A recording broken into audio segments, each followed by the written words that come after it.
নমস্কার, সবাই কেমন আছেন? কলকাতা মিটস টোকিওর আরও একটা ছোট ব্লগ নিয়ে হাজির হয়ে গেছে আমি রুমানা, জাপান থেকে। মাদার্স ডে স্পেশাল ব্লগ আজকে। তাই রূপসা তার দুই মায়ের জন্য দুটো মিষ্টি মিষ্টি ছবি আঁকছে। এটা আমার জন্য, আগেরটা ছিল তরিণীদির জন্য। সন্ধ্যাবেলা আমরা বেরিয়েছি, একটা বুকে আর কিছু গিফট ওরা তার মামামের জন্য পছন্দ করেছে। সেই সব কিছু নিয়ে চলে এসেছি আজকে আবারও তরিণীদির বাড়ি। এই যে দাদা মনে হচ্ছে সবে কাজের থেকে ফিরলো, চলুন ভেতরে যাই।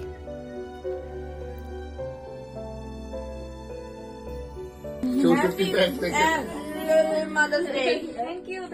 বসে বসে Wow. Happy Mother's Day. Thank you. এটা তো সেই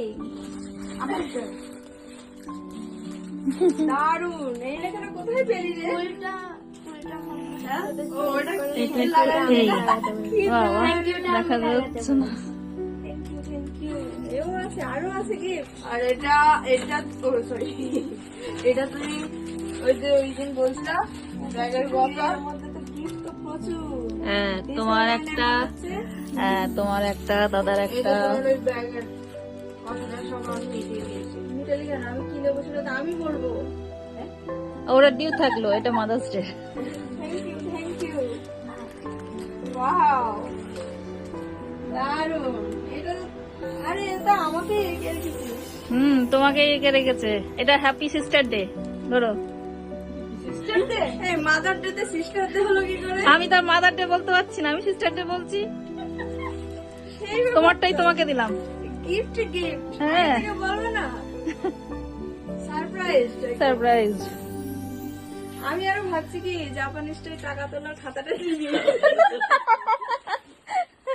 আমি তো তোমার নিয়ে গেছে বসন্ত ছিলাম, আমার তো হাত ব্যস্ত। আমি বলছি যাও দেখো জাপানিজ টাকা এসছে, ওই খাতাটা দিচ্ছি। ও বল, দাদা বলছে কে রে?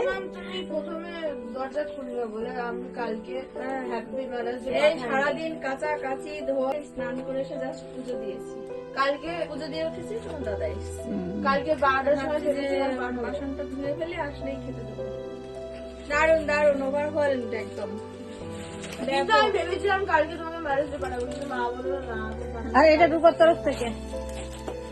রূপার আপনার শাশুড়ি কি ফাঁকা টিফিন বক্স?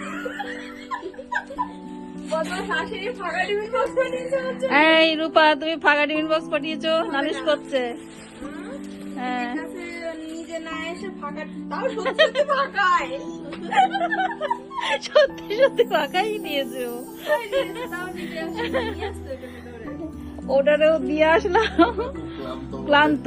হ্যাঁ, ওরা কি কচুরলতি কচুরলতি গাছ লাগানো বলে জলের মধ্যে শেকড়। জাপানে টাটকা কচুর লতি খাওয়া যায়। এখানে কত গিফট দোকান বাড়ি করে চাষ করতে যে কি কষ্ট জানো, চাষের কোনো কষ্ট কাজ আছে? আর আমি তো ওই কষ্ট হয় বলেই করি। আমাদের ছোটবেলায় কোনো রকম মাদার্স ডে বা ফাদার্স ডে ছিল না, তাই কোনোদিন বাবা মাকে আলাদা করে উইশও করা হয়নি। আজকে বাচ্চাদের সাথে সাথে আমরাও শিখছি। জাপানে ওই দিনটা খুব ভালোভাবেই সেলিব্রেট করে। দোকান বিভিন্ন রকম জিনিসে সেজে ওঠে এবং সবাই সবার বাবা মার জন্য কিছু না কিছু উপহার কিনে নিয়ে যায়। আসলে বাবা মাদের এরকম একটা বিশেষ দিন থাকাটা খুব প্রয়োজন, তাদেরও স্পেশাল অনুভব করাটা খুব প্রয়োজন। আজকের এই দিনে প্রত্যেকটি মায়ের সুস্বাস্থ্য কামনা করে শুভেচ্ছা, অনেক অনেক শুভেচ্ছা জানাচ্ছি। সব মায়েরা ভালো থাকবেন, সুস্থ থাকবেন। আর আমার এই ব্লগটা যদি ভালো লাগে একটা লাইক করে দেবেন। দেখা হবে আবার নতুন একটা ব্লগে।